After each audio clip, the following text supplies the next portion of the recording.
کیا گوادر پاکستان نے پیسے دے کر خریدا تھا؟ جی ہاں، بالکل ایسا ہی ہے۔ گوادر پاکستان نے پیسے دے کر خریدا ہے۔ آئیے جانتے ہیں گوادر کی ہسٹری۔ گوادر پاکستان کے جنوب مغرب میں اور دنیا کے سب سے بڑے تجارتی راستے پر واقع ہے۔ گوادر صوبہ بلوچستان کا انتہائی خوبصورت شہر ہے۔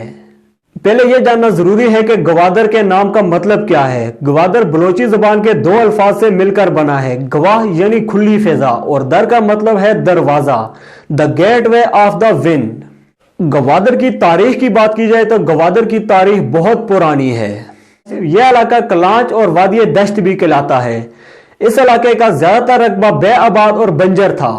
گوادر مکران کی تاریخ میں ہمیشہ ایک خاص اہمیت کے حامل رہا ہے۔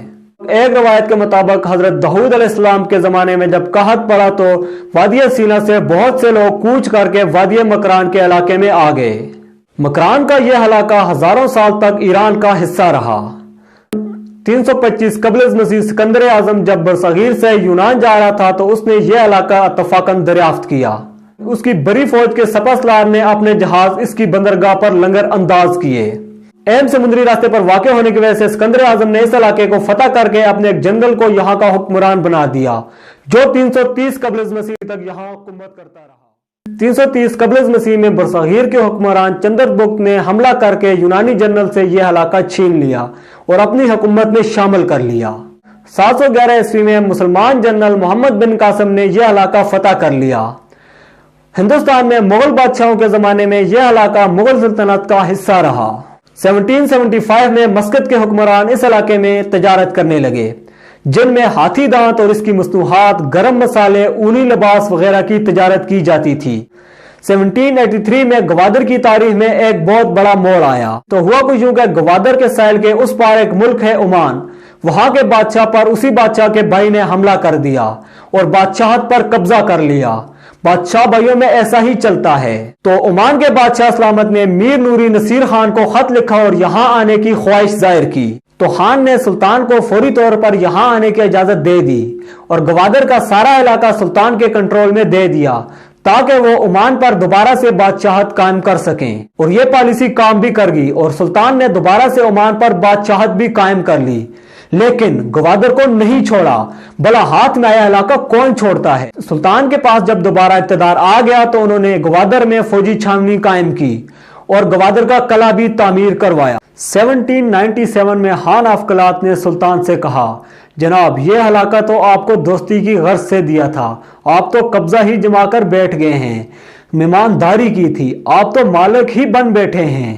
سلطان نے ایسا ہی جواب دیا جو اس موقع پر اکثر سلطان دیا کرتے ہیں، چلو بھائی بھاگو، مغل گئے انگریز آگے، لیکن گوادر پر عمان کی حکومت ہی چلتی رہی۔ گوادر دور ہی اتنا تھا کہ انگریزوں نے اس پر قبضہ کرنے کی کوشش ہی نہیں کی۔ عمان کی حکومت سے معاہدہ کر لیا اور یہاں پر کچھ چوکیاں بھی بنا لیں۔ مزید وقت گزرا اور پاکستان بن گیا، لیکن گوادر عمان کا حصہ ہی رہا، پاکستان کا حصہ نہیں بنا۔ تب تو یہ پاکستان کا حصہ نہیں بنا، لیکن پاکستان یہ چاہتا تھا کہ ایسا ہو جائے، کیونکہ پاکستان یہ جانتا تھا کہ یہاں پر بہت بڑا پورٹ سٹی بن سکتا ہے اور گوادر ایسی پورٹ سٹی کے لیے اچھی لوکیشن پر ہے۔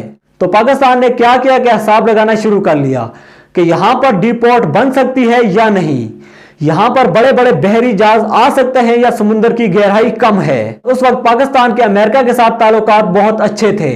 پاکستان نے امریکہ سے کہا کہ ذرا ریسرچ کر کے تو دیں۔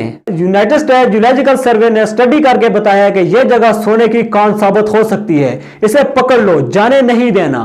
یہ بات ہے 1954 کی، جب پاکستان 7 سال کا تھا۔ پاکستان نے عمان سے کہا کہ گوادر ہمیں بیچ دو، بحث ہوئی، آخر سودا طے پا گیا۔ 5.5 ارب روپے میں عمان نے گوادر پاکستان پر بیچ دیا۔ عمان کے لوگ گوادر کو گوادر کہتے تھے اور اب بھی گوادر ہی کہتے ہیں۔ وہاں کے لوگوں سے گاف اور جی کی ساؤنڈ نہیں بولی جاتی۔